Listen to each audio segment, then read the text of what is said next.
Well, welcome everyone. Good afternoon. It is great to see how many attendees we have at today's webinar, The Culture of Conservation Adoption. My name is Scott Wagner. I am the current president of the Hoosier chapter of the Soil Water Conservation Society. If you're unfamiliar with the Soil and Water Conservation Society, we are a nonprofit scientific and educational organization that serves as an advocate for conservation professionals for the science-based conservation practice, programs, and policy. The Hoosier chapter, as you know, started back in 1948. We have always been one of the leading chapters in the nation, winning numerous international awards for our professional development and leadership activities. And many of our members have served on leadership roles and fellows within the international chapter.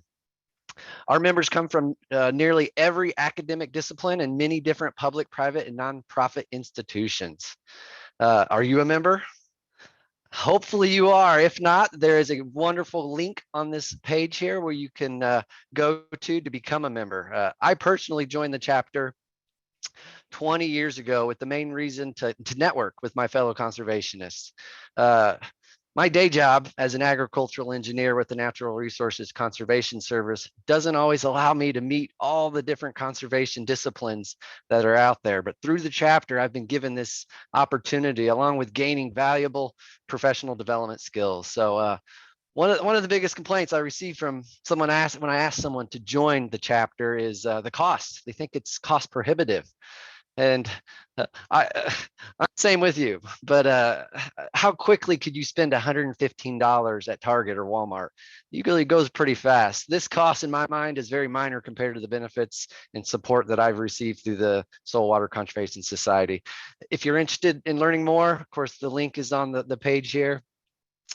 And if you're an NRCS employee like myself, they've made it very easy with the payroll deduction process. Before we get started, I'd like to direct you to a feedback survey that will eventually be shared in the chat. Before the meeting is over, please take a few minutes to complete this survey, as it's very important for us to help improve our meetings. A couple quick logistics. Everyone has been muted to reduce any background distractions. If you're having any technical issues or any questions not related to the content, please use the chat function. And if you have any questions for the presenters, please use the Q&A box on your screen there. And as time allows, we'll be answering those questions throughout the presentation at the conclusion. All right, to get the meeting started, I have one additional topic that was added to today's agenda near the end. We'll be hearing from Dr. LaKisha Odom, who's the Scientific Program Director at the Foundation for Food and Agricultural Resource. She wasn't included in the original agenda, so just wanted to highlight that here. So without further delay, I'm honored to welcome Dr. Linda Prokopy, Department Head of and Professor, she does it all, of Horticultural and Agricultural or Architectural at Purdue University. She is better known for this crowd as a social scientist who researches the motives of what farmers do to adopt conservation practices. Linda, the floor is all yours. And it helps if I unmute myself, yes. I may have done Zoom a time or two, but maybe not.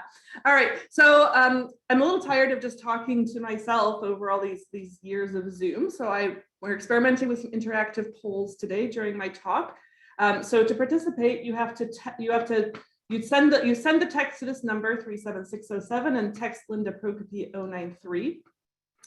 And then when you have done that, you can type A, B, C, or D. And you only have to join the poll once. So once you've texted to this number, you're good. So right now, 100% of people are from Indiana. I will I think maybe only one person has joined in. We'll see how this works. So right now we have all from Indiana, including, I saw Susan Meadows, who got the SWCS Fellowship Award at the same time that I did. So that's exciting to have her on here. And another plug for SWCS as a great organization to join. Okay, so we're starting to see some shift in the polls as people figure it out. I'm gonna move on, but as you've joined, there'll be some more relevant polls as we get started. So I'm gonna talk today about drivers of farmer decision-making and actions. And just start this talk by saying there has been a lot of work trying to understand what farmers think and what farmers do. And farmers, like all other human beings, are often irrational, and it's really hard to predict behavior. So across the country, lots of studies. We've done some meta-analyses of these studies, which sort of frames the talk I'm doing today, but I'm also going to talk quite a bit about the role of community culture in leading to adoption. All right, so we're going to go back to the poll. This is where I have to be quick on my feet. All right, so we're going to go to my next question, which is now more relevant, and this is a word cloud. So once you have, if you're already logged in, all you need to do is type a word and it will show up here to see what you all think the biggest drivers of farmer decision making are. And then we'll see if I agree with you as we go along. So as you're typing, let me just start out and say there are several models that try to predict farmer behavior, that try to predict human behavior in general. And I have merged a couple of them into this talk, which several of you, I think, have seen variants of this talk before, but I always say things differently. So hopefully you still learn some things. There are background factors of people that influence what they do, practice characteristics, attitudes, norms, perceived behavioral control, all of these things ultimately leading to a behavioral choice. So perhaps the poll isn't working because it should pop up what people are typing. So since can you activate it, Linda? Oh, it's not activated. Well, that would help, wouldn't it? There we go. Now we see. Thank you, Scott, for like troubleshooting my, I just saw the big word that said things should show up. Okay, here we go. And I like culture showing up so big since this is a talk about cover crop culture. We see many words that all talk about economics, finances, money, cost. Nice. Okay, good. Thank you for telling me to activate. Obviously, my first time doing this live on a Zoom. But it's always fun to see what people have to say. And if you like a word someone else is typing, you can always type the same word. All right. So keep thinking of words. You can keep sending your words there, and we'll come back and look at that in a little bit. But let's jump back into my actual talk. So this is the model I'm going to walk us through today, and I'm going to start by talking about background factors that influence whether or not a farmer is motivated to adopt a conservation practice. There are several personal characteristics that we know are important. I don't tend to think of these as very interesting. We know that the younger a farmer is, the more likely they are to adopt a conservation practice, but we can't really control somebody's age, and so it's not terribly useful to us. But there are also personal characteristics that I think are more interesting, certainly as a social scientist. And those are some personal characteristics relating to underlying values and personality. So we know, for example, that farmers who have more of a stewardship identity are more likely to adopt practices. Farmers who have more of an innovator identity, so they really identify as someone who innovates and likes to tinker and try new things, more likely to adopt practices. Farmers who are systems thinkers and think about their farm as an entire system, more likely to adopt practices. And farmers who actively seek and use information are more likely to adopt practices. Several farm characteristics also important. Livestock farms, more likely to adopt practices. The larger a farm, more likely that farmer is to adopt practices. And the more erodible land, the more likely farmers are to adopt practices. But farm context is really sort of the topic of today's talk, if you will. So several farm context things influence whether or not a farmer might be prone to adopt a conservation practice. Certainly things like commodity prices, climatic changes, policies are important, but also what is going on in that community. And to answer this question of what's going on in the community and how important it is, I want to talk a little bit about a study that we completed last year with Chris Johnson at the Nature Conservancy, looking at what explains variation in county level adoption rates. And of cover crops. This is a study focused on cover crops. And what you can see here is a map. Well, what you see here is a map generated by Optus, but let me talk very briefly about Optus. I think probably most of you, all of you on this call are pretty familiar with this data source at this point, but Optus uses remotely sensed data to map the prevalence of no-till, conservation tillage, and cover crops across the Midwest. And what that looks like for our part of the Midwest, the three ice, or I guess not just our part, we're Indiana, but the three ice states where I do a lot of my research, it looks like this. The darker the color, the higher the percentage of cover crop adoption. And what we did in this particular study is we took counties that were similar in underlying factors. So counties that were similar in terms of precipitation, in terms of soil type, in terms of population size or proximity to an urban area, but differed in cover crop adoption rates. And then we did a study to try to figure out why is there a difference. That difference is not necessarily explained by some of those more biophysical characteristics like precipitation or soil type. So is it a social factor going on that's speaking to that? So I want to do another quick poll here. Let me out of here. All right, before we move on to the next poll, this is where we got to with biggest driver of farmer decision making in general, which is economics showing up really big, but also culture, what we're talking about now. So that's great. Let me go to the next one and activate it, which will help greatly. So looking at what explains variation in county level adoption rates. Here are some possible answer options for you to think through. Precipitation, collaboration and networks, availability of cost share funds, topography, early adopters, and cover crop culture, whatever that means. But since several of you thought culture was important in the previous word cloud, it presumably might also end up being important here as well. All right, I like these results coming in. Well, it's like some of you have heard my talk before because very few of you are voting for availability of cost share funds and a lot of voting for collaboration and networks and cover crop culture. So let's talk about that and see if I agree. So what in this study, what we found was that higher levels of cover crop adoption couldn't be attributed to just one single factor, but to a cluster of factors. And some of those factors that emerged were having early cover crop adopters in a county, having this cover crop culture in a county, having agency staff promoting cover crops beyond their regular duties, collaboration between agencies and entrepreneurs. And entrepreneurs could be really anybody in a county who was stepping out and really promoting cover crops. And it varied in the different counties we looked at, but obviously it was usually a producer or a crop advisor. We see some of these more demographic kind of variables. So organic produce, pastured livestock, and smaller scale farms seem to explain some of the adoption, and then farms with more cattle. I'm going to jump into a couple of these in more detail, but first I'm going to show you this really horrible table, and I'm going to tell you what it means. So what you see here are generally the variables I just talked about, the different factors down here on the left, and then you can see across the top the different states and the different counties. The columns coded in boiler gold are the counties where we saw high adoption of cover crops. The unshaded columns are counties with low adoption of cover crops. And where there's an X, that's where we found the presence of one of these variables. And I want to zoom in to cover crop culture, which we defined as having a network of growers who use cover crops to the extent that the culture in that county really becomes incredibly supportive of the adoption of cover crops. And if you look here, you see that in all but one of the counties where there was high adoption, we identified this cover crop culture.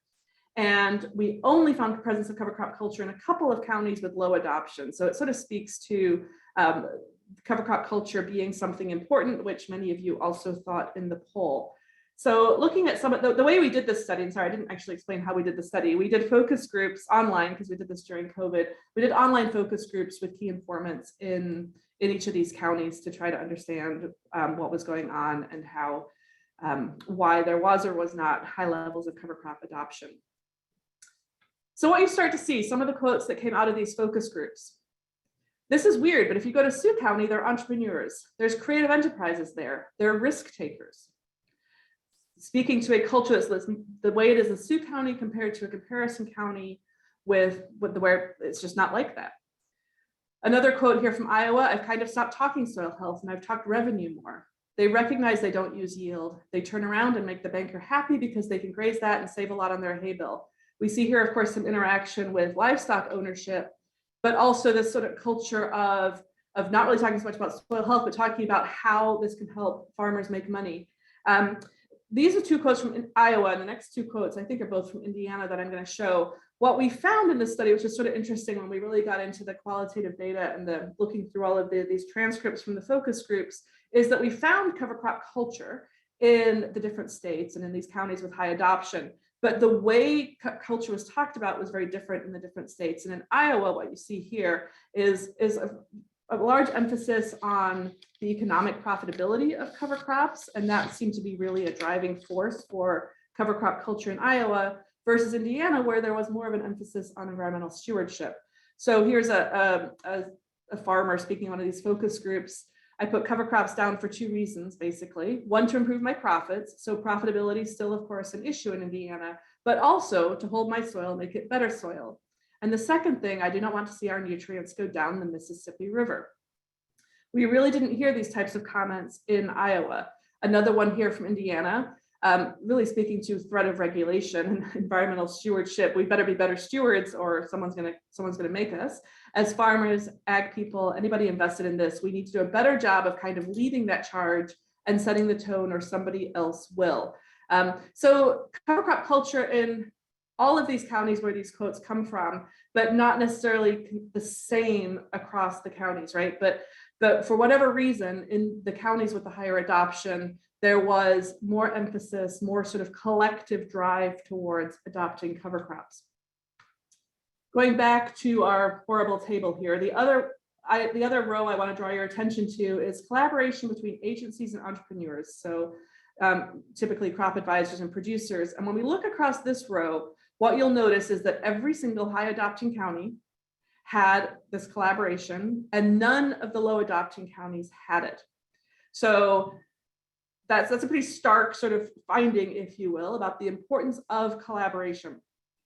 And some of the quotes that came up around collaboration from the focus group, in my mind, it's the open communication. This is referring to, I think, a crop advisor calling an agency staff member. He'll just pick up the phone or send us an email wanting to know. We talk to each other, right? This open communication between many different people. And some of the different examples of things that people were doing in these high adopting counties were coordinating on field days across multiple sectors, so across government sector, private sector, collaborating on promoting cost share programs, continuous brainstorming on ways to integrate cover crops into farm management. So actively talking about how do we promote cover crops? What is it going to take to get farmers to do this? Both sides, and here both sides being private and government sector, concerned about demonstrating the economic value. That came up quite a lot in these high adoption counties, even in Indiana, of course. Important to promote, demonstrate economic value, even though environmental stewardship also a concern. And one thing that was said in one of the focus groups, which I thought was just sort of emblematic of this high type of collaboration, is that in the actual focus group, the different people kept finishing each other's sentences, right? So a soil and water conservation district staff member would start speaking, and a crop advisor would finish the sentence, because they were so on the same page and talk to each other so frequently that they really know what each other are doing. So this collaboration really emerging as a really important factor for creating that type of cover crop culture that we see also being important then to adoption. So going back to this overall model that we had, these background factors, personal characteristics, farm characteristics, and farm context, including that culture that exists, are all really, really important for informing how a farmer thinks about a practice. And farmers can think about practices in many different ways, right? They can think, is this practice relatively advantageous? Is it better than what I'm already doing on my farm? Or is it too complex? Is it compatible with what I'm doing? Can I observe it? Can I actually see the benefits of this practice? Can I trial it? Can I start it on just a small part of my land? And what are the risks associated with this practice? And looking at just a couple other studies, one that we did and one that was done in Iowa, some typical kinds of quotes that we hear about cover crops in our interviews are things like, I've never done cover crops. I can see some benefits of it, but when you get looking at the financial end of it, and then in the interim, who's paying for that, for the producer and reduction in yields or whatever, we start to see this sort of, there's risk involved, right? This perception that cover crops are very risky. I don't know how compatible it is with other things I'm doing, if it's going to reduce my yields. Another quote, we've all identified that when you need to put cover crop on, if it's after harvest, it's not everybody has that time, right? So you start to see compatibility being a lens that farmers are looking through when they think about cover crops. Is this actually compatible with what I'm already doing? And if you're talking about cover crops, it's a timing thing. You get such small windows of time where you can do something that's a positive thing rather than a negative thing. I don't know how you throw that cover crops into the mix when you're trying to just take care of business. Here we see it's really an interplay between the practice characteristics, right? That this practice is really complex. It's not necessarily compatible with what I'm doing. It's the timing's not right. It's really complicated, but also personal characteristics, right? So you see a personal characteristic here of a farmer who's very, very motivated by taking care of business. And that interplays with how they're then perceiving the practice characteristics of cover crops. So all of these the background factors, the practice characteristics influence a farmer's attitudes toward a practice, influence community norms towards a practice, what that farmer, that one particular farmer who's thinking about, maybe thinking about adopting a practice, hopefully thinking about it, the norms, what do they perceive? Do they see other people, other farmers in their community using these practices?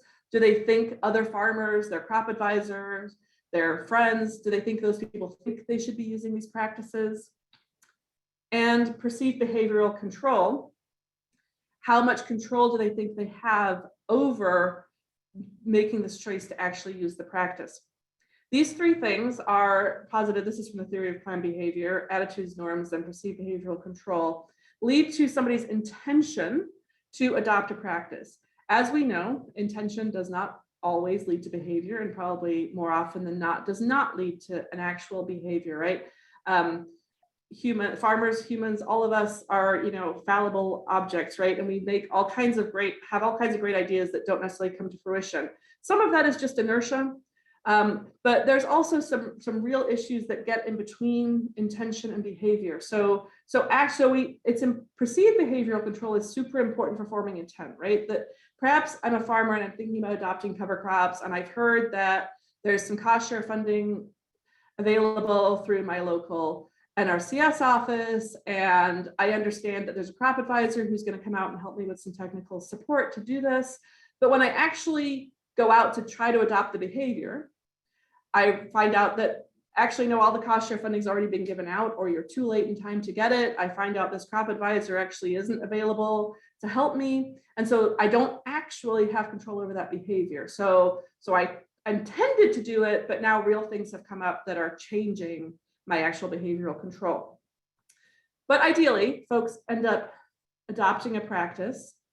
And then the final piece of this puzzle is, of course, not just looking at what leads to the adoption of a behavior, but what leads to persistence, right? We don't look at that very often in our conservation worlds, right? We spend a lot of time and energy running around trying to get people to adopt practices, and not as much time thinking about, do they continue to use a practice?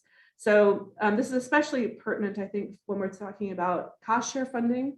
We give somebody cost share funding to help adopt a practice, to trial it, to experiment, to see if it works for their operation. When that cost share funding runs out, do they keep using a practice?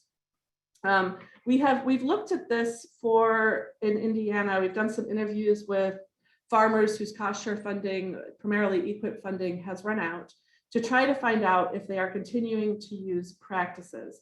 And let me go to that doesn't look like that changed too much. All right, let's go to the next one, activate it. What explains persistence of practices? Giving people more government money, farmers seeing success, they actually see soil health benefits. This is particularly a reference to cover crops. Success, they see profitability, or this is a false question and many don't actually continue to use a practice in the same prescribed way once cost share funding goes away. I may have, given part of the answer away in my question, but I still think this is interesting to see what everyone thinks.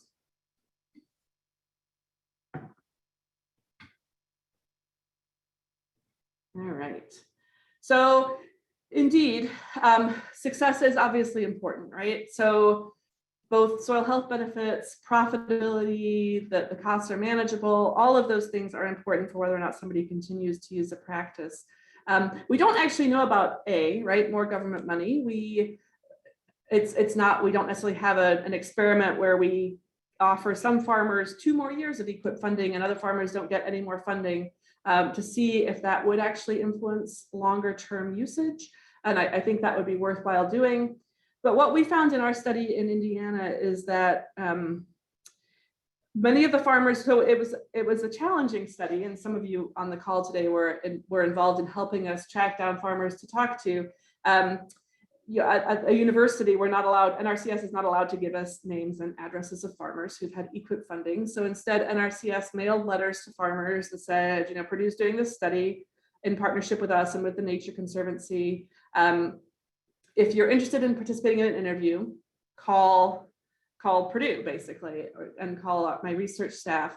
And what happens when you do a letter like that is the people who call you are the people who have had a really good experience, right? Because most people don't want to call and say, I had a really bad experience, right? Although we would love people to call us and tell us that. We did other things to try to solicit people too. Lots of local folks on the call here, trying to encourage people to contact us. But most of the people we talked to were people who did in fact continue to use cover crops. And we know that that's not not necessarily typical, that many people do abandon the use after cost share funding goes away. But what I think is most interesting about the work that we did is that we found this latter point here, right? That even for the farmers who had a good experience with their cost share funding and were sort of convinced that cover crops were the right thing for their farm, they didn't continue using cover crops in the same way they used them when they had the external cost share funding, right? So many of them, they reduced the number of acres they were using cover crops on, they reduced the seeding rate, and they changed other factors to make it, in many cases, more affordable, right? But also changed it in other ways that they thought were better for their farm. So I think that's just sort of an interesting finding, and it's a very early finding, and it's certainly not a conclusive experimental finding. But this finding that even these farmers with the best of intentions and the ones who had the best experience and were willing to call us, saying that that they weren't actually continuing to use things at the government prescribed rates, I think is of note. All right, that was my final poll. I have one more slide here, or a couple more slides. So the things I didn't talk about, I don't tend to talk much about financial incentives. If we think back to the first poll or the word cloud that you all did, culture came up a lot, but so did money and economics. And that, of course, is often stated as a driver of farmer behavior. And we know it is, right? We know that, without the provision of cost share, it is often cost prohibitive for farmers to try out some of these practices, right? Even if in the long run, these practices can actually be profitable, there is an inherent risk, right? And so government support to help take that leap and to help actually fund that experimentation is very important. But what our data shows, and what I often say about financial incentives, is that they are necessary for farmers to change, but not sufficient, right? So it's not enough. The provision of money is not enough to make somebody take that leap and try out a practice. If their attitudes don't think the practice is good, if community norms don't suggest this practice is something they should try, and if they don't think they have control over that behavior, it doesn't matter how much money is on the table, right? They're not necessarily going to adopt a practice. So we can't only think about financial incentives when we're trying to get increased adoption of these practices. The other thing I didn't really talk about is knowledge. So we often try to think, well, if we just tell people more information, they're going to do the right thing, right? This information deficit model of behavior change. For farmers, that is infrequently a limiting factor. Many farmers, that's most of the, I keep talking about cover crops. That's the only practice I've talked about so far.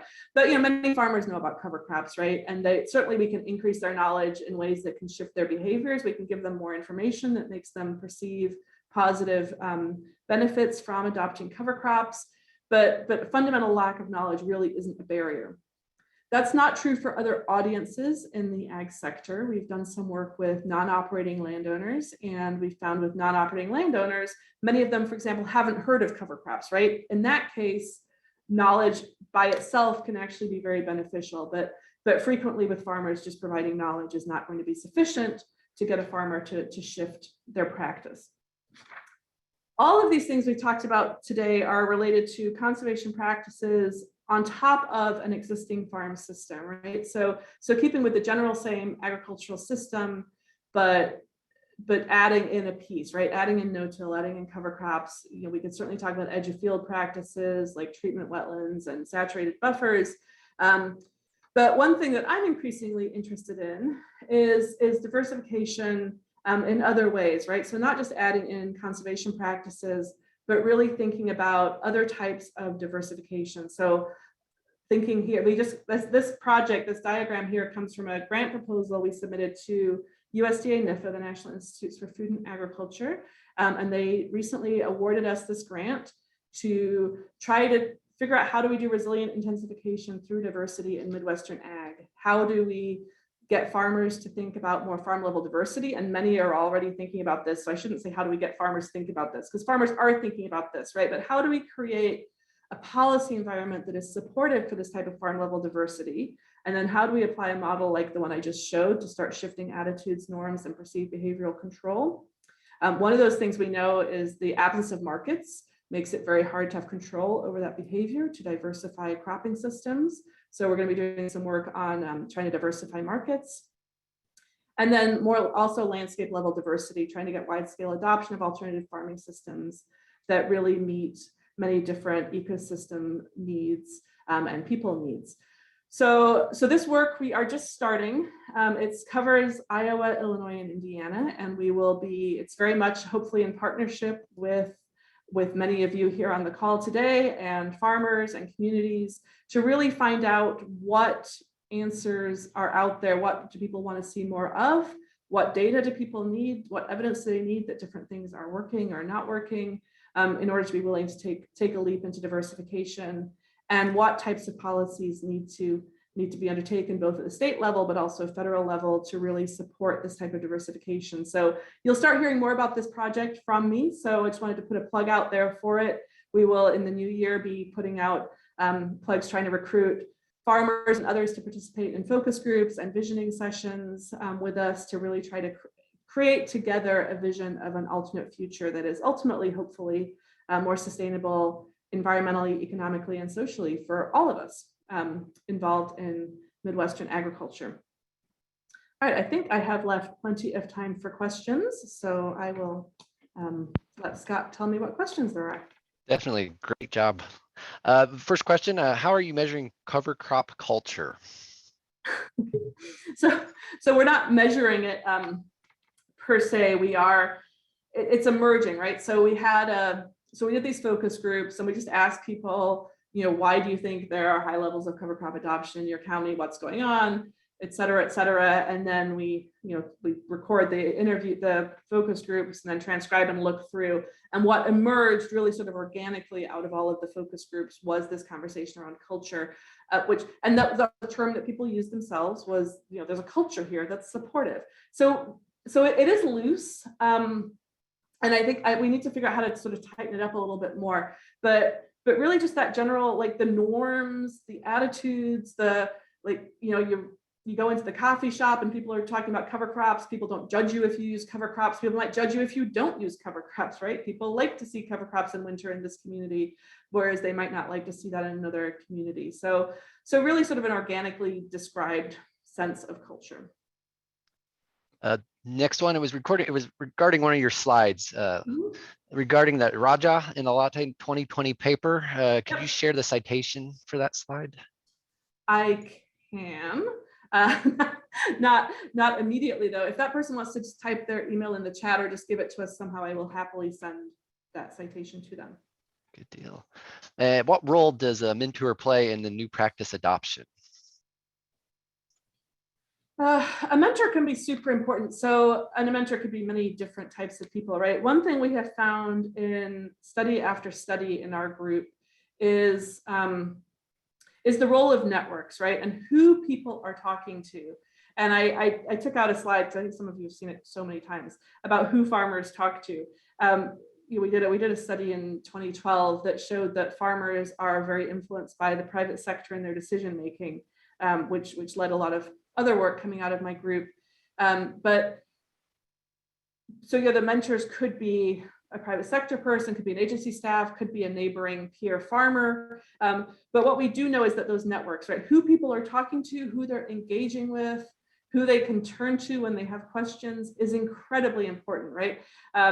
Yeah, when I go back through every single study we've done, surveys or interviews or focus groups or anything else, those networks, not necessarily described as mentoring relationships per se, but you know, any kind of networking relationship, I think, is really a mentoring relationship where you're talking to people and you have people to turn to when you have questions, or you learn something that you want to share with somebody else. Really, really important. All right, we got one final question here. Hopefully we'll get some more in. It's a long one. In my own experience as a producer, education is sorely missing for farmers due to the misconception of what cover crops are and what they do and what kind of time and investment is needed. Why doesn't FSA offices across the US have a solid info available both online and handouts on cover crops? Well, that's not a question for me. I can give you my opinion. I think the FSA, NRCS do have a lot, certainly NRCS. I'm more familiar with their offerings about this, but I do think part of the struggle is that we're constantly learning new things, right? And cover crops don't act the same way on different soil types, different climatic regimes, et cetera. There's so many different types of cover crops. I think as a social scientist, not a farmer, so farmers can certainly correct me, but when I listen to farmers talk about cover crops, and we're going to get to hear Carter here soon, I am always amazed that any farmer is willing to try, because it's so complex, right? Versus adopting no-till, which is a much simpler thing to do, right? You think you're going to adopt cover crops and it's like, well, I don't even know where to start, right? How am I going to plant? What kind of seed? Where am I going to get it? How am I going to plant it? How am I going to terminate in the spring?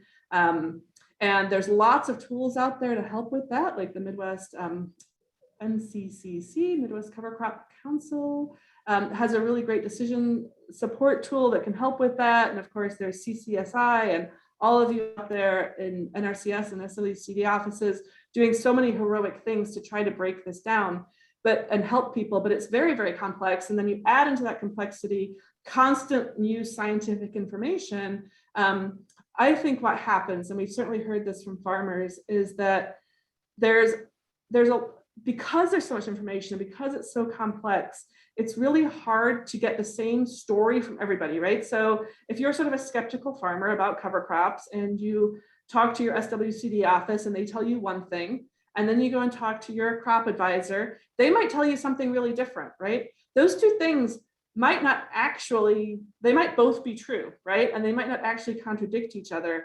but they're different things. And that type of noise, for all of us, right? When we have that kind of noise and disparate information coming in when we're trying to make a decision, the easiest choice is to not make a decision.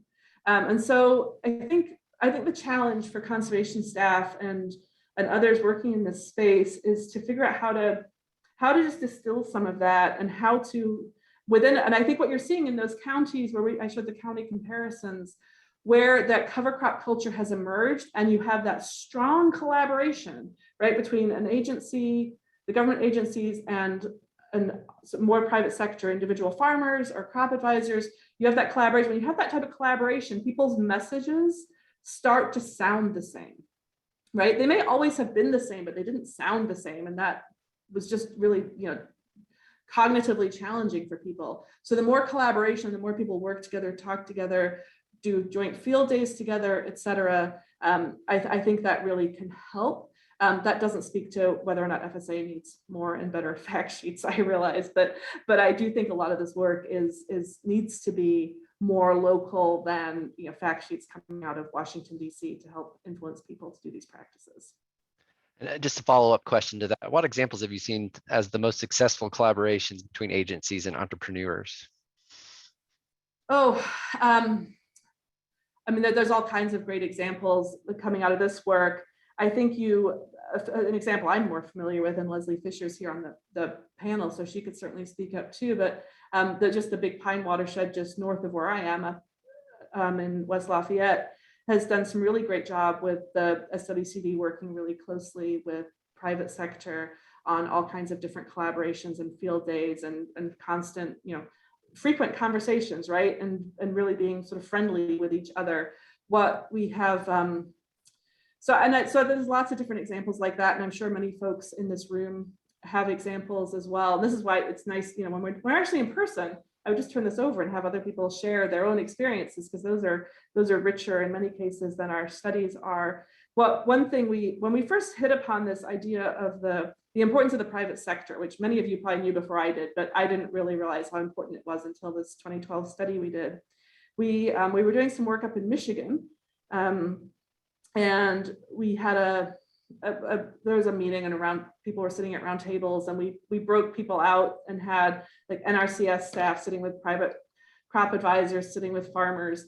And one of the NRCS staff members told me that they'd been in their job for 10 years and they'd never talked to a crop advisor before.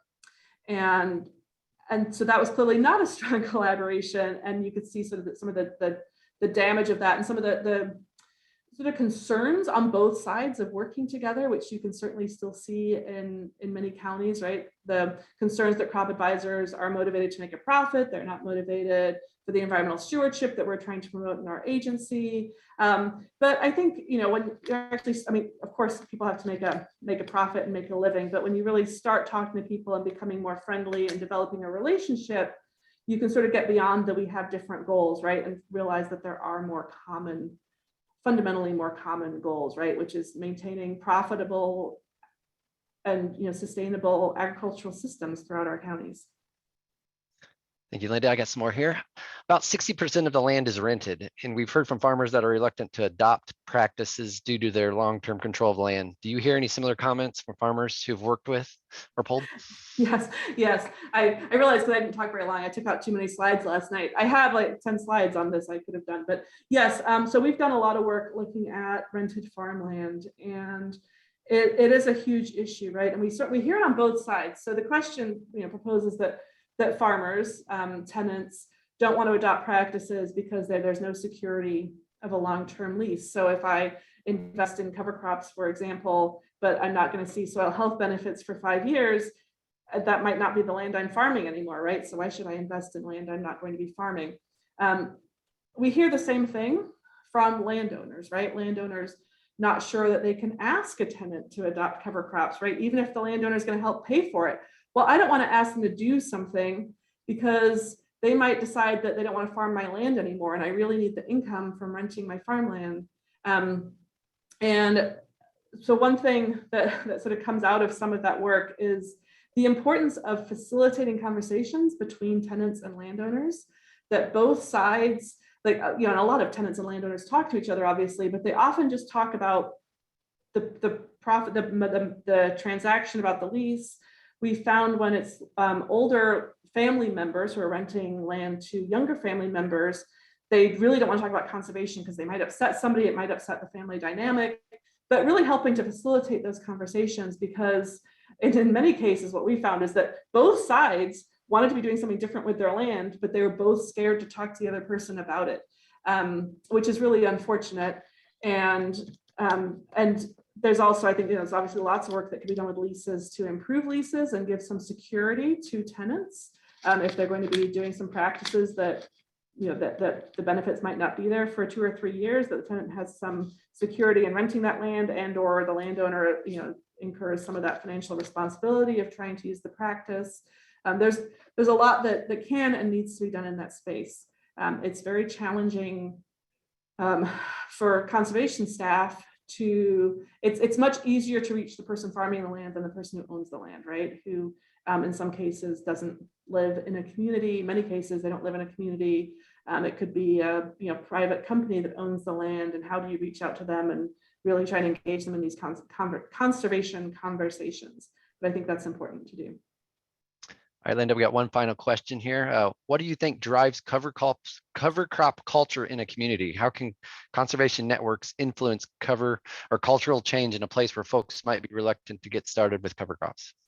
I think the key is for people to work together, right? So for the larger agricultural community in the area to work together, and include the early. I mean, most counties have early adopters of cover crops, so include those early adopters in those conversations, but bring in agency, bring in the private sector, and generate plans together and make plans to do things together, such as the field days, such as even saying, if I'm talking to a farmer and they have a question, can we just call you from the farm?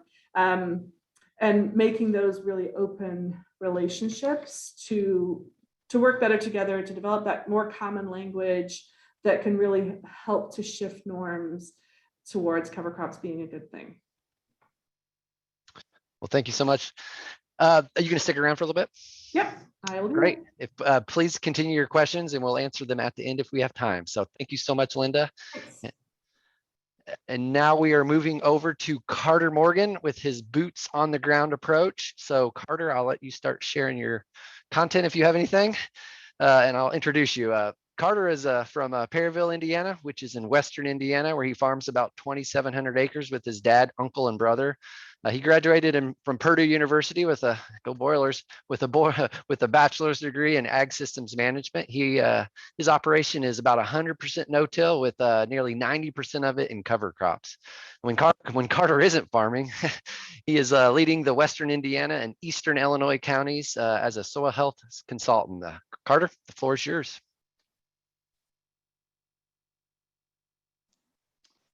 Thank you.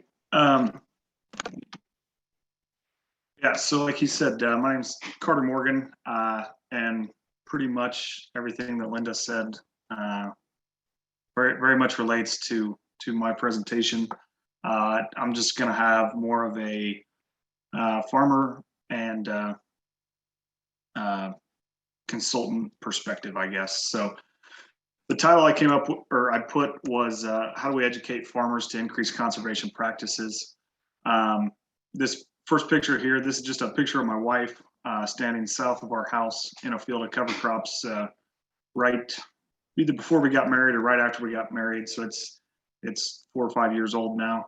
But she just told me to take a picture of her, and so I did, and said that's how I'm going to start all my presentations. So that is actually how I start all my presentations. So just so you kind of understand where we're at, because I feel like geography does matter. How cold does it get? How much rainfall do you get? Where are you located, north and south? All those things matter from what I see when we're talking about cover crops and what cover crop are you going to do. So where that dot is where our shop is, Morgan Brothers LLC. We're directly north of Terre Haute, just a little bit south of Lafayette, between Indianapolis and Champaign. So we're kind of right there in the middle on the Indiana-Illinois line. We farm about half in Indiana, half in Illinois. So that's kind of the area I'm going to be talking about, I guess, is kind of right there. A lot of recommendations. I guess I joke, specifically like double crop beans. They'll tell you south of 70 you can plant double crop beans, and south of 74 don't plant double crop beans, or this cover crop south of 70 works and this cover crop north of 74 doesn't work. Well, if you look, we're directly between 74 and 70, so we're sitting kind of in no man's land. So we kind of got to figure some of this out ourselves sometimes. This is a picture of our farm operation on my wedding day. Obviously, I'm in the middle. To my left is my brother Brent, and to his left is my grandpa Earl. To my right is my dad, and then Brian, and then to his right is my uncle Daryl. So that is our farm operation. My dad, brother, uncle, we are the ones that are running it day to day now. We actually operate out of Cayuga, Indiana. Like I said, about 2,600 acres of corn and soybeans. We have raised wheat from time to time, but not going to be doing that this year. We are 100% no-till. We try to get about 90% of our acres cover cropped. This year we're going to be about 75% acres cover crop for various reasons, which I can talk about later. So I am 31 years old. So I was born in 1990. My dad and uncle started no-tilling soybeans in 1992. They started no-tilling corn in 2006, went 100%, and we're doing cover crops starting in 2011. I graduated Purdue in 2013 and then came back to the farm. So literally no-till and cover crops is what I know as I came back to the farm. Those are just, as I tell people, I farm like my dad and uncle, like everybody else does, just we farm a little different way. We do travel 42 miles north and south, and we travel 22 miles east and west. We farm for 35 landowners. We are related to 14 of those, but we do farm for 35 landowners.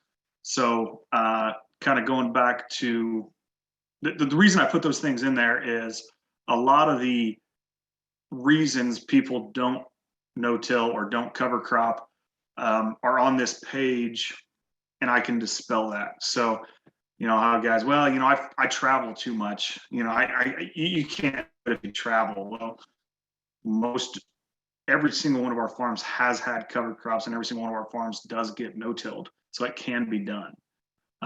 You know, back to Tony's question about the 60% of landowners rented ground. You know, to me, I don't necessarily understand the reason why guys say that they don't want to add no-tilling cover crops because of long-term or just short-term benefits. Well, they're going to work the ground, they're going to put fertilizer, they're going to put lime, maybe even tile. I mean, all those things, they're going to take care of it. So why wouldn't they add cover crops and things if that's what they do?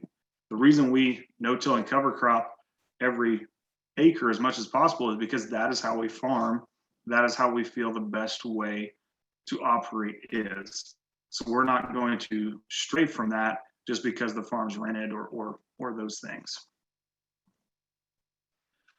So really, I guess jokingly, the reason I'm here is when I first got asked to do this, it was going to be in person, and it was actually going to be 23 miles from my house. So they just thought that I was the closest person, so I wouldn't have to go very far.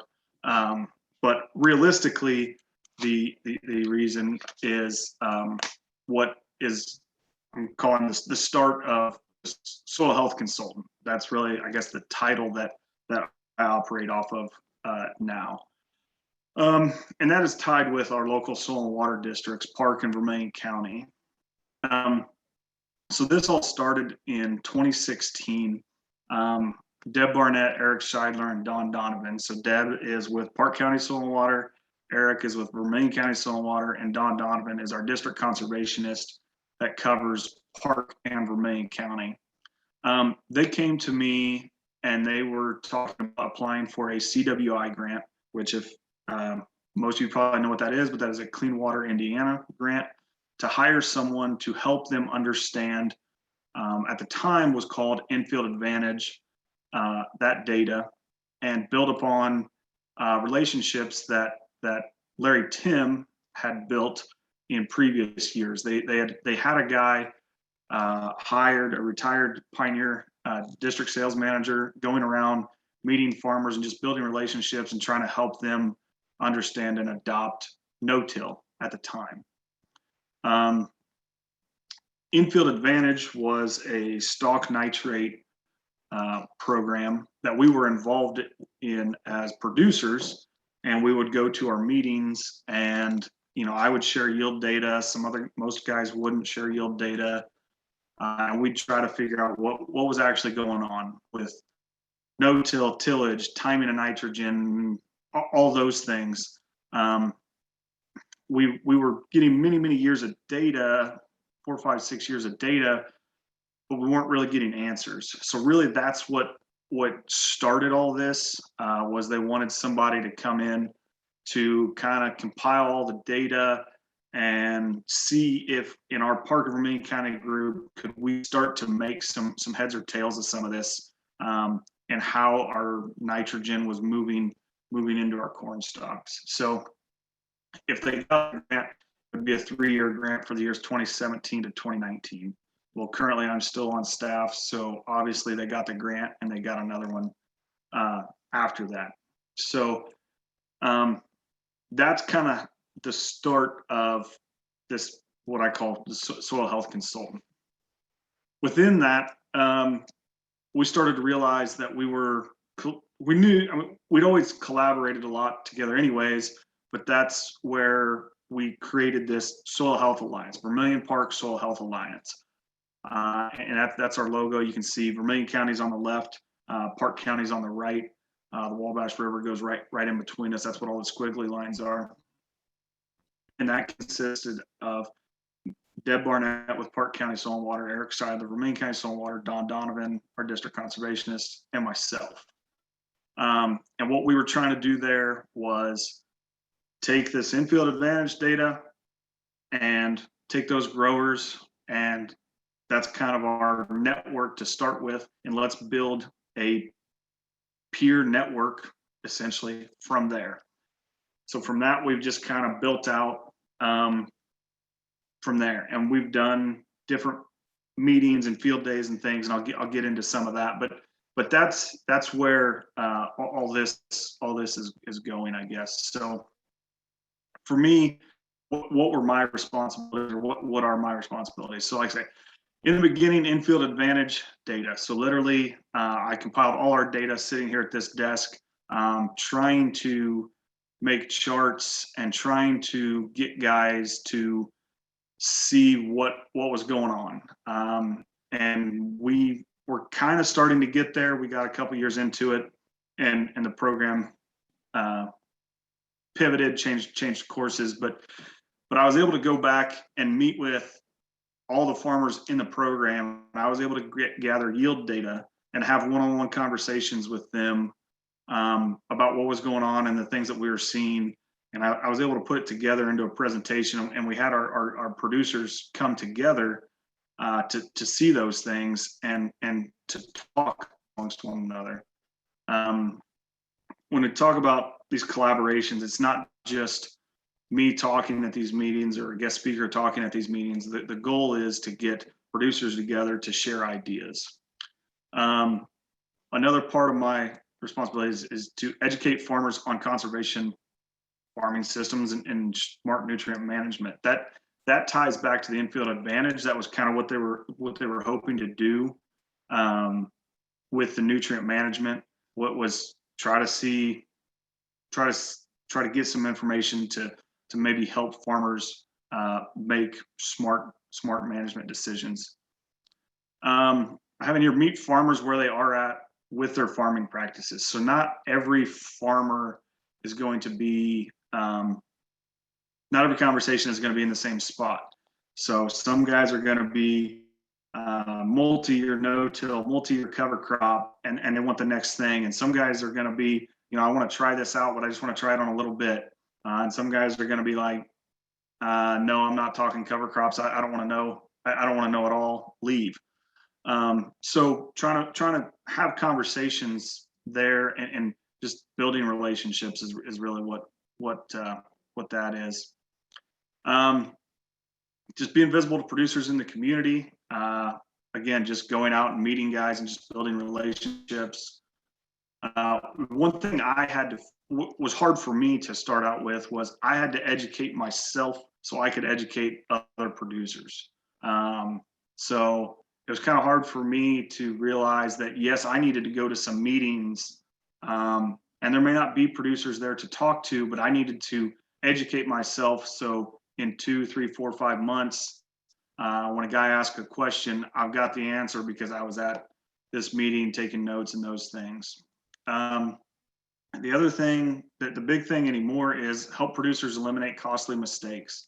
So farmers are going to make mistakes. We're all going to make mistakes, but we understand why this mistake was made and how it can be changed. So if a farmer makes this mistake and I know that, and then I get a guy asking me, hey, I think I want to do this, I can explain to him, hey, I'm not telling you don't absolutely do this, but here's a reason why you might shy away from it. Or if you're going to do this, maybe try it this way, because this guy over here, this is what happened to him. So then kind of back to that collaboration, as collaboration happens, we can get a lot further down the path and a lot more knowledge in a quicker time frame than if we do it all ourselves. Our agronomist, when my brother and I came back to the farm, he said, you guys need to pay attention to the older guys around, because you don't farm long enough to make all the mistakes yourself. And that's always stuck with me. The other thing I say is, essentially, I'm a salesman that doesn't sell anything but conservation. The reason I say that is because right here of how do I find farmers? Essentially, I'm like a retail salesman, just going out, meeting guys and talking to them. Except at the end of the day, I don't have to sell them anything, so they don't mind. Lots of times, don't mind sitting down and talking to me, because they know I'm not going to try to sell them something in the end. So where do I find farmers? Infield advantage growers. That was kind of the base of where we started. Literally picked up a plat book. I say, I think Don's on the call. So I jokingly say that Don handed me a Park County plat book and said, "Here you go, go find farmers." It wasn't exactly like that, but he did say, so go talk to these guys and kind of here's their area. And so we kind of sat down with a plat book, and you can kind of find where guys are. If the same name has a chunk of ground in this area, probably somewhere in there, there's going to be a shop or a house or something, to where you can go find guys. And so that's where it was. So I took the plat book and I literally just started cold calling guys.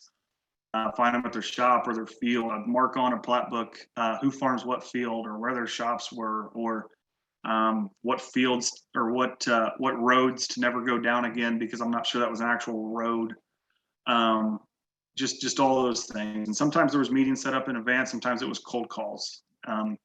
Anymore, I don't really do any cold calls. It's mainly meetings set up in advance. Meetings in general. So just like CCSI meetings, extension meetings, ones that Nutrien or CPS or Co-Alliance have, just anywhere that producers might be, just going and educating myself, but also probably running into farmers. Land and machinery auctions. Honestly, this is probably one of the best ones, especially machinery auctions, because they tend to last longer. And it's a social event for farmers. So that's one where guys are going to be there. They know they're going to be there 2 to 4 hours, and you can find 10, 15, 20 farmers and have meaningful conversations there. The land auctions, partially because I just like to see where land values are, but also, again, going to see farmers there, but then also that's part of the farmer discussion. What the ground bring, those things. When I go meet with guys, that's part of the discussion. When I do meet guys, it's not just all cover crops and no-till. It's the conversation is going to lead where the conversation is going to lead. I've had guys tell me, within 5 minutes of being on one guy's place, he said, "Why is the government trying to make us no-till and cover crop?" And I could tell that conversation was not going to go very well. So I knew they were big Purdue people. So we pivot the conversation.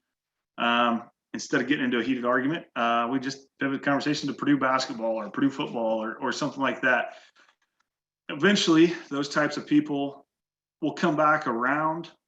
Maybe not always, but some of them will.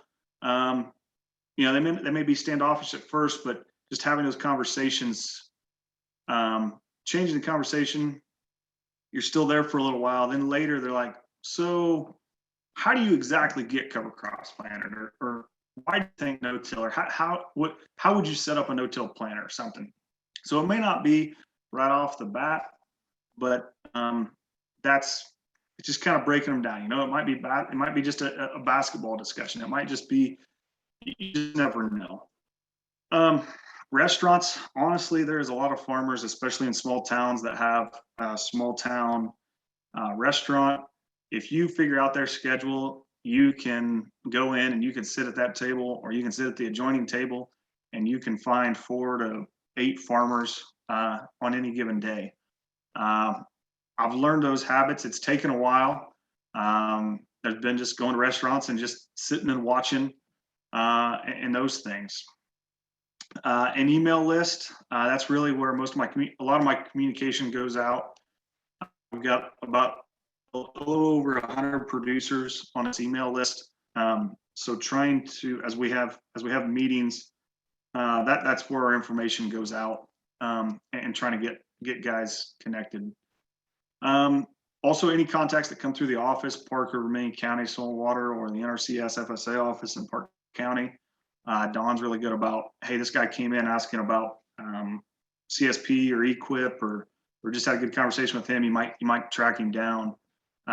So it's made my job a lot easier, and then I can go have good conversations there. County fairs, again, social events for farmers. Anymore, it's my phone, incoming, outgoing calls, just pretty much basic stuff. And then the other one was the Vermilion County Soil and Water Crimper. Vermilion County bought a 20-foot INJ crimper 4 or 5 years ago. And literally that was part of my job. Just follow that thing around and let's just learn about it. Let's just let some guys run it, and just see what works, what doesn't work, and then we can educate farmers. I believe we've had over 20 producers use it over the years. And in our little area, we've got quite a bit of crimping going on. We've had to learn about timing. We've had to learn about species. We've had to learn about what things will work, what things won't work. So that's been part of it too. When we are talking to farmers, the one thing you got to realize is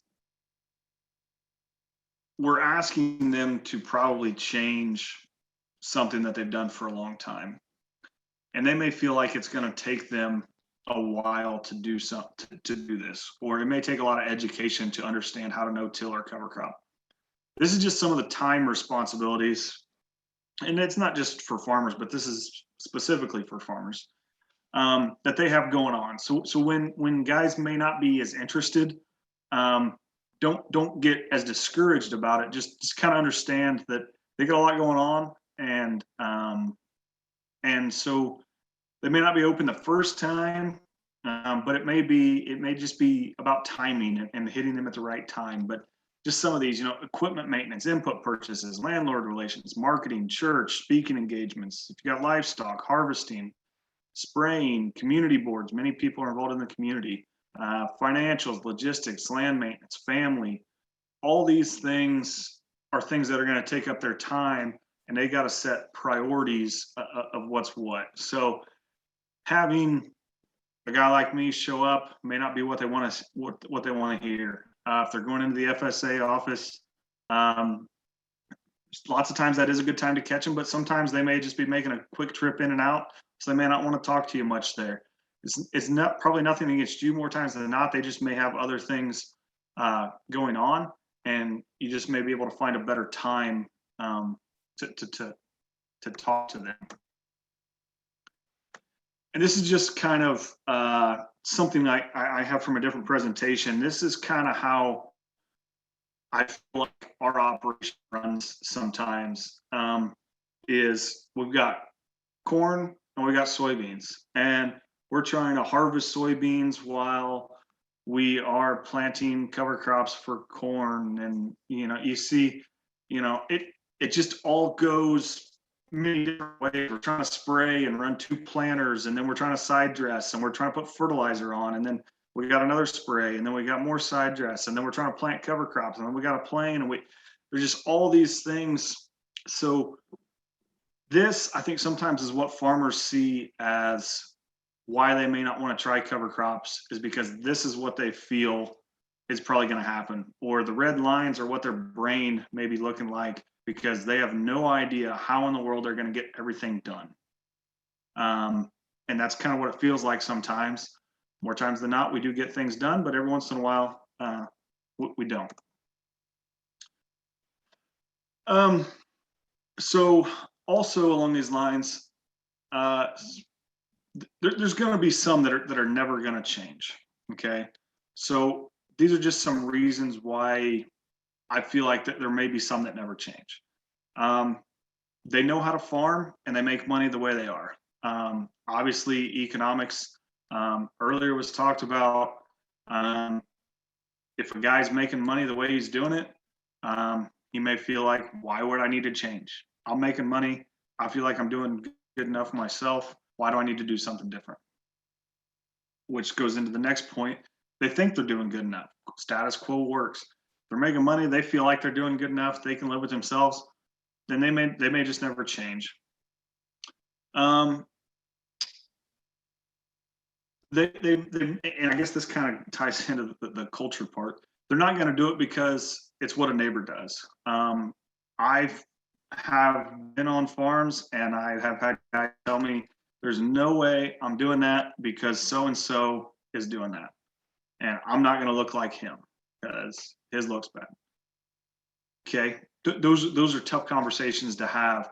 Generally, what I try to do is I try to explain, all right, let's figure out, is it no-till, is it cover crop, is it organic, is it what is it that you may have a problem with, and let's pull that apart, because sometimes all those things kind of get lumped in together, and well, it's that, and I'm just not going to do it because of that. Well, I think there's other factors leading up to a lot of that stuff. On the other hand, there have been farmers that have changed because of a neighbor. We've got a couple farmer friends that have changed to no-till and cover crops because they've been out with us tiling and they see what the ground looks like. They notice the differences in the ground and the water infiltration and all those things. And then they have changed. So it can go both ways. It's just a matter of where do we get the farmers. If the farmers are taking some of this perception from the road and just driving down the road and seeing what they see, I don't like the way that looks, we're probably going to have a tough time changing their mind. But if we can get producers in the field and see what the soil looks like, then we may have a better chance of changing their minds. Some literally may just be that exponentially financially sound. They may own their ground. They may not owe the bank any money. They may not have to borrow any money to operate. They may not have to buy crop insurance. So if you borrow money from a bank, you have to buy crop insurance. Most banks are going to make you buy crop insurance to guarantee that you have some sort of income to cover your debts. If there are producers, there are some that may be that financially sound that they just don't see a need. Why do I need to change? I have money. I don't need to borrow money. What's going to make me change? So those are going to be the very, very tough guys. Then obviously lastly there, because, I mean, just reasons, I mean, you name it, we've probably heard it. They can go on for days. So what does the part of this slide here is going to be just kind of some pictures of different things. So this is just a series field day. They have a big event and I was able to speak at that. That was because of this job and because of being tied in with Betsy Bauer. They were able to put out a cover crop plot. We were able to have a tent at their meeting and be able to talk to producers at that event. We did a cover crop tour. We had a summer cover crop tour a couple years ago. Just kind of came together. We had 3 different producers that had some weed out and had different cover crops. And so we literally went to 3 different farms throughout the day, and just had each producer kind of talk about what they did, why they did it. And we literally just stopped in the road. We just pulled off to the side of the road. Here you can see we're just standing in the road edge of the field, and literally just having a conversation. Here's the species that were planted. Here's what it cost. Here's what I'm trying to do. Here's why I think it works. Here's some of the issues I've ran into. So as you see, there's about 12 to 15 people there. Doesn't have to be a lot, but we had good discussion. This took us about 5 or 6 hours to go around to these different farms and have these discussions. And we picked up different people at different locations. So we had some that just came to 1 stop. We had some that went to all 3 stops. But just getting guys together. That's really what we're trying to do. This is still part of that stop. This is a different stop. Literally just showing things on the tailgate. We did a slump test. I did a slump test at every spot. So again, getting farmers to the field and they could see what the difference was between this soil and the worked ground on the other side of the road. Pulling up different species, just putting them on a tailgate. We had a Yeti there of water, and just went to the next field. We had round tables. Sometimes they're very big, sometimes they're very small. You just never know. I can tell you our largest attendance was, we had over 20 people, and it was our quietest meeting we had. If we found out, if we get kind of over about 10 people, our discussion starts to dwindle. Farmers stop being as open, stop communicating as much. If we can keep the discussion like the picture on the right, there's 6, 8, 3, 6, there's 9 people in that room. I remember that one specifically. There's 4 different operations there. We talked for about 2 hours, different things. I think this one was mainly grazing, different points, different ideas, different thoughts. Once we were done, I remember those guys sat there for another 1.5 hours to 2 hours and talked amongst each other. Those are the times when I feel like, all right, what we're doing is probably the right thing, because those guys have shared ideas at that point, and they're willing to take more time out of their day and communicate with each other and share ideas. And this is some guys' favorite part, because they do get to listen to other guys. I mean, we got different counties. We got guys that some of them know each other, some of them don't know each other.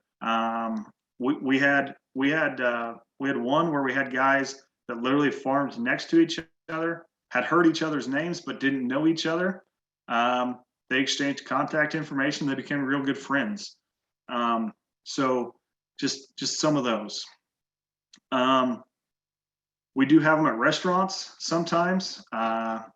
Feed a farmer and they'll generally show up. Sometimes we've had guest speakers. Sometimes it's just me sharing thoughts, where I've had a lot of guys have similar questions. Like for example, the one on the left, we were having a bunch of questions about sulfur and soybeans, and Bex was doing some work. So we had a guy from Bex come talk about sulfur on soybeans.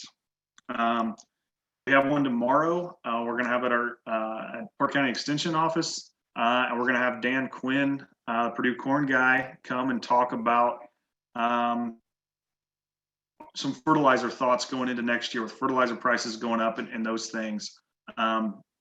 So sometimes it's me talking, sometimes it's somebody else talking, sometimes we're in different conference rooms, sometimes we're in restaurants. It just, wherever we can have a meeting, we try to move them around. We got a couple different places in Park County, a couple different places in Vermilion County. Move them north, south, east, and west, and you're going to get a different audience. Different times. Even if they're not in restaurants, you see we at least have coffee and donuts or muffins or something. So they're not, maybe not a full meal, but just something to keep them halfway interested. We've had field days. We try to have multiple field days if we can. This is one we had, I don't know, several years ago. This was a meeting we just had, literally an impromptu one this spring. When things started growing, I noticed our cover crops were starting to really take off, and I was doing some measuring and calculations and noticing that our cereal rye, even with like 30-degree nights and 50-degree days, we had Elbon cereal rye growing 2 inches a day over a 2-week span. And we had a neighbor that had planted about the same time, and he had planted VNS cereal rye. And if you see the picture on the left, those were taken side by side fields. So in my left hand is Elbon cereal rye, and in my right hand was VNS cereal rye. So just having those discussions about what is actually going on. These were visually different situations. And when we're talking crimping, that's why variety matters when we're talking crimping, is because of growth stage, and that's why we picked it. That's why I talked about geography. Elbon for us is very very important. For other geographies, it's not going to be as important. Ag 101, we had a bunch of new NRCS employees. Literally just took them around the shop and just showing them equipment, just getting them on the farm and letting them ask questions. So how can this be replicated? The short answer is finances, which I know it's not gonna solve all of it. But to me, each county, and when I did this is more specifically geared for Indiana. Any state could do this, but when I'm talking more specifically for Indiana here. So if each county or set of counties maybe that work together well could hire someone who has the responsibility to be in the field and be farmer focused. By my calculation, 92 counties in the state of Indiana, that would be approximately 30 to 40 people in the state. When you start running budgets and how much you got to pay somebody, I mean, realistically, it's probably not there. But the things that I can do that maybe Deb and Eric can't is I can be in the field more often, and I don't have the office work to do. So I can literally be out with the farmers. The downside to me farming as well is I'm busy when they're busy. So I still get calls in the spring and fall, but I can't get to the field as often. Whereas if there was somebody in the office that could literally just go around and ride the combine or ride the sprayer or ride the planter, and be there as maybe issues are arising and help fix some of those issues, or as good things are happening, as the farmer is in the combine and harvesting that crop and having just mind-blowing yields, or just something that is just kind of an aha moment for them. You have that person there that can help with that.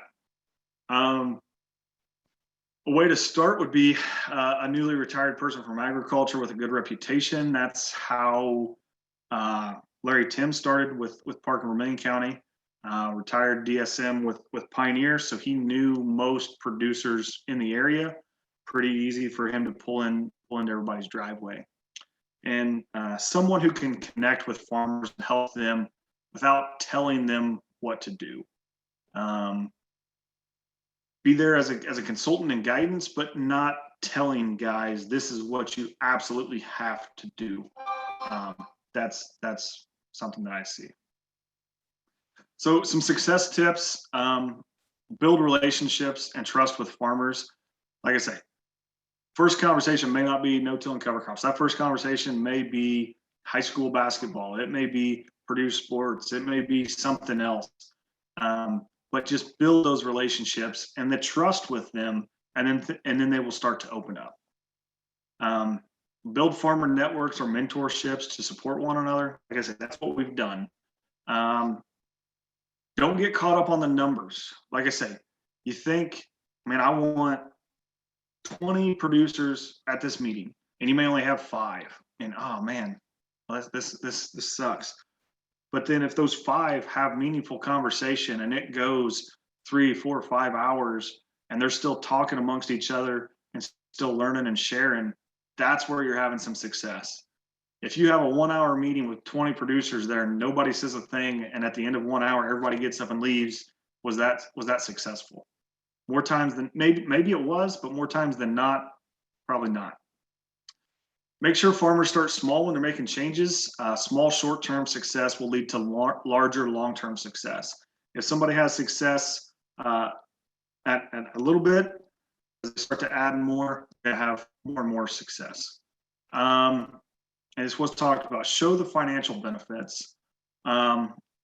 Environmental benefits are important, but more than likely, most farmers are probably not going to change what they're doing based off of environmental benefits. There will be some, but if we're going to get the bulk of farmers, when I said bulk, I mean the bulk of the farmers in the Midwest, corn and soybean producers, we have to talk financials when we're doing that. Last thing is listen to what farmers in your area need. Just because you may be interested in this topic or that topic may not be what they're interested in, but if you got guys coming in the office asking about no-till or strip-till or crimping or this cover crop or that cover crop, that's where you start to build off of what farmers need, and you can start to build your networks through there. That is all I have. There's my contact information. I think you can take some questions if you have any. Yes, Carter, I've got a couple questions here. So for farmers who won't change because they think they are doing fine, is mentioning the fact of climate change going to help? I think most of them have experienced issues with that already. I think that kind of goes back to my last point there. It's going to be based on the person, and does environment matter as much to some? I don't know. That's going to be a producer by producer conversation. But I think most guys know about the environment. I think most guys know about cover crops. So telling them about the environment, I think they probably already know. Great, Carter. You probably answered this question already, but I'll still read it. You shared in the slide why some may never change. But what do you see with your work with farmers that the common theme for why some change? Building on Linda's shared thoughts too. Well, I would say some are going to change because of just the way their makeup is, their thought process. Whether they're an innovator or whatever, some are always going to be longing for more information.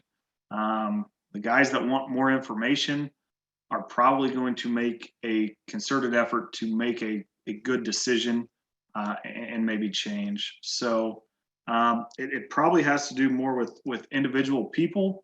But again, if you build those relationships and have meaningful conversations with them, then they're more willing to be open and have better discussions about these things. And then that may open the door more. Well, that was all the questions, Carter. Thank you so much for your perspective. This boots on the ground approach is really, truly amazing. We need more of you across Indiana, really. You're a nonsense guy, so your local perspectives really go a long way. So thank you so much, Carter. Thanks. And now moving on with our agenda here, as Dr. LaKisha Odom gets her slides up, I'm going to introduce her. She is the Scientific Program Director at the Foundation of Food and Agricultural Research. As director, she leads the Soil Health Challenge and pursues her commitment to promoting the use of innovative science, collaborative impacts, and the development of public-private partnerships to tackle today's complex challenges in food and agriculture. The floor is all yours. Thanks so much. I appreciate having the chance to come and share a little bit about my organization, and as always, hear from Linda, who's a great partner at FAR, and then learn more about the amazing work that Carter's doing. So I will be a little bit more brief than the two previous speakers. I really just want to share some of the perspective of what is happening from the funding space around the culture of adoption. We've talked about some great research needs and some really exciting case studies on the ground work, but then our organization is looking for ways to fund additional work in this space.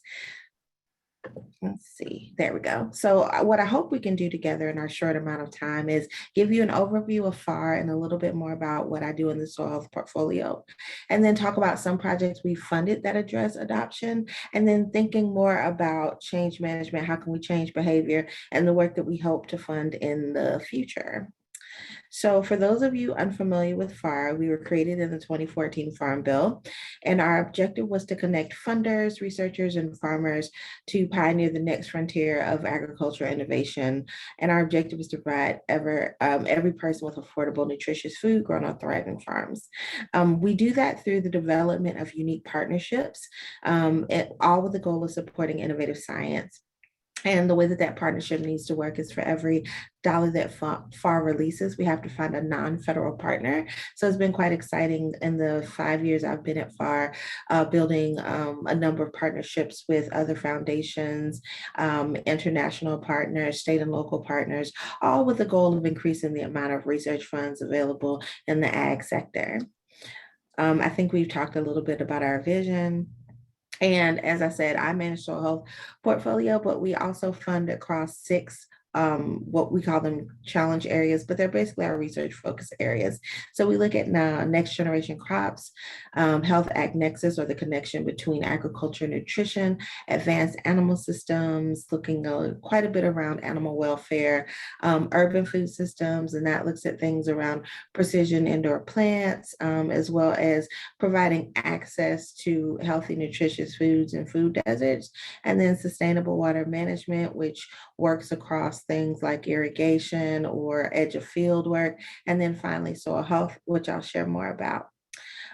Parts of the ways that we work is we do put out competitive RFAs that you'd be familiar with through USDA, but other things that we do is we create consortia. So we create large multi-stakeholder partnerships that fund research. We put out prizes or challenges when we're trying to tackle a specific concern or issue.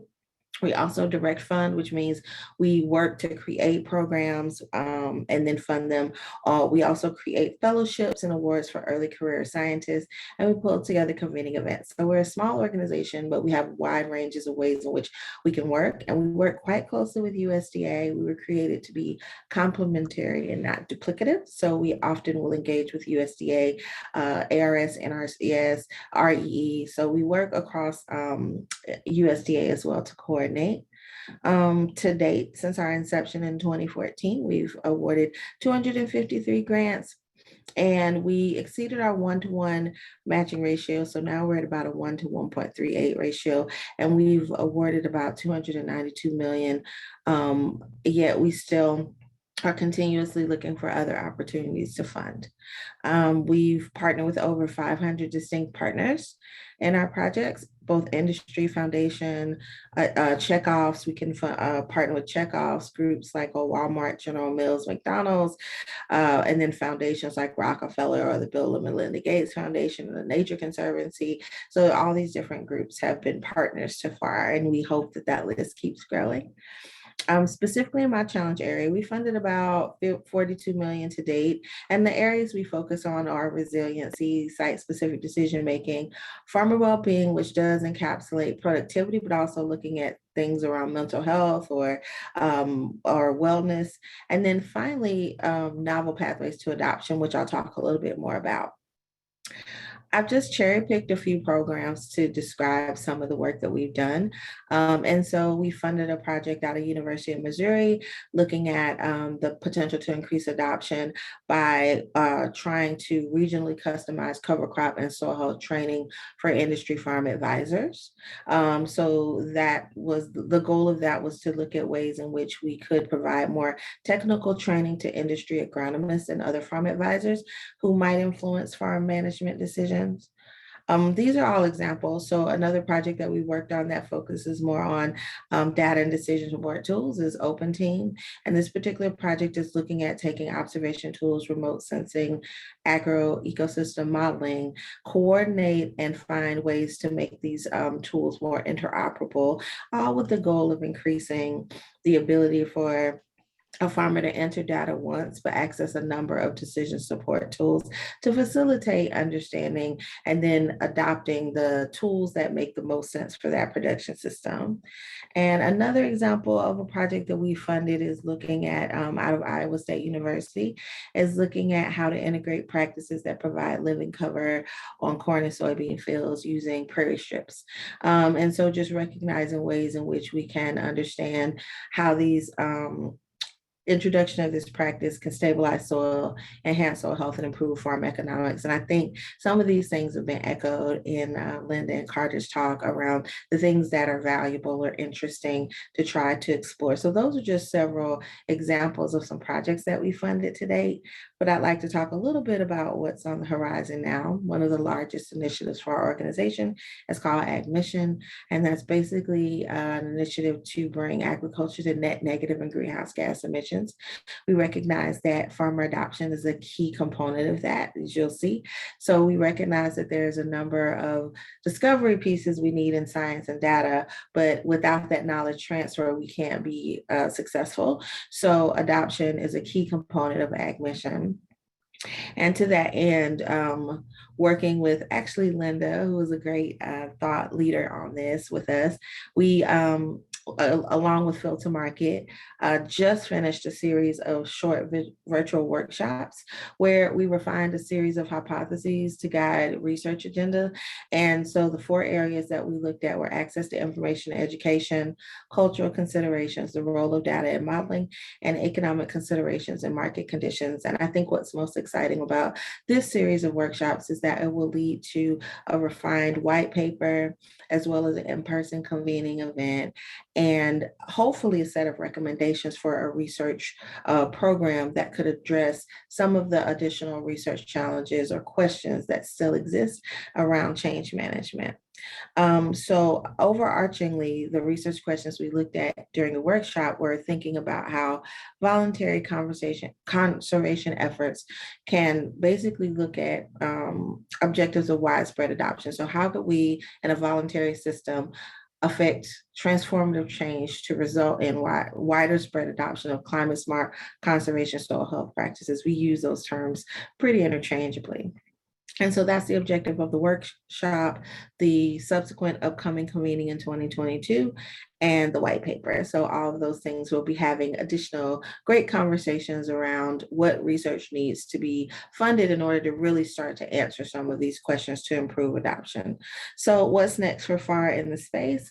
We will do follow-ups from the workshop. Insights gained from those 4 workshops will, as I said, help be used to inform a larger in-person convening, and then potentially a publication of the findings. And then I'll continue as the scientific program director for FAR to identify additional research gaps around social aspects of adoption. So we talked a little bit about moving from focusing solely on the early adopter, but understanding more what influences middle or late adopters, and then also thinking about addressing regionality or multiple identities. How does that affect adoption rate? And then how do disparate experiences affect adopters? So like, let's say we have someone that has a Carter who is really motivated and can put together a number of in-person opportunities to learn. But if you're in another state, in another county, and you don't have that, how are you motivated to make those decisions, right? Who's influencing you? Those are the types of questions that we've been asking. So I think overall, I wanted to just share that this is a priority for not just our foundation, but also USDA and a number of other foundations, nonprofits, and industry groups. I just came from a call right before this call with a number of stakeholders in the space that range from industry partners to other nonprofits who are all really vested in trying to understand better what motivates adoption of practices.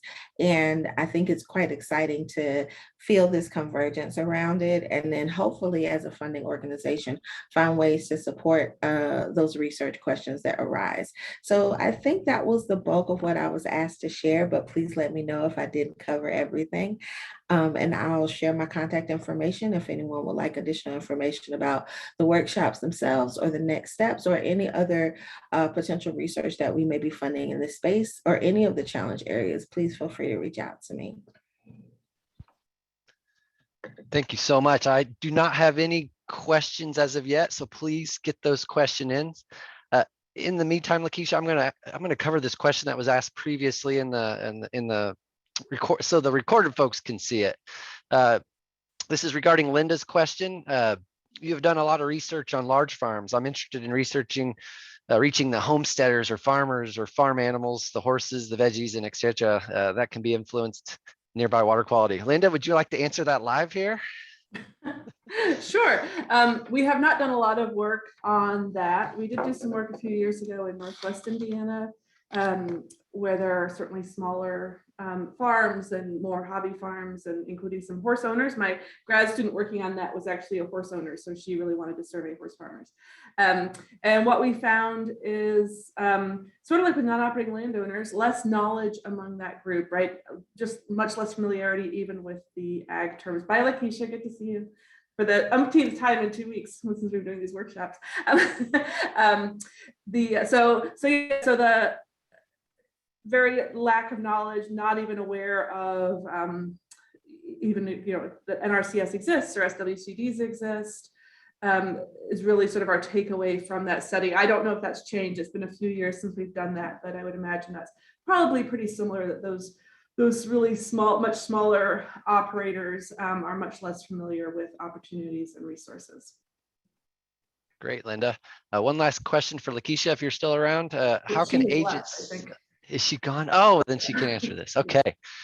All right. I want to sincerely thank all of the presenters and the planning committee, CCSI, and all of the people who has asked questions. You've made this a very successful meeting. As you can see, what was just dropped in the chat is a feedback survey. If you could all take the time, it won't take you very long at all to fill out that survey. Your input is very valuable on any future meetings we host. And as a reminder, this meeting has been recorded and will be made available on the CCSI YouTube page and shared via email too. Again, if you're interested in learning more about the Hoosier chapter and joining, please go to the link as you see on the screen here, the ccsin.info/SWCS. And if you're interested in learning more about the inner workings of our chapter, please consider attending our annual business meeting that's going to be taking place here at 3 o'clock. We'll be jumping off of this Zoom call and joining a Microsoft Teams platform. And I'll be dropping the link in the chat here right now so that everyone can come to our business meeting and learn more about what we do. It's not as good a link as what the joining one is, but this officially concludes our meeting. So thank you all, and hope everyone enjoys your great, safe holidays. Thank you.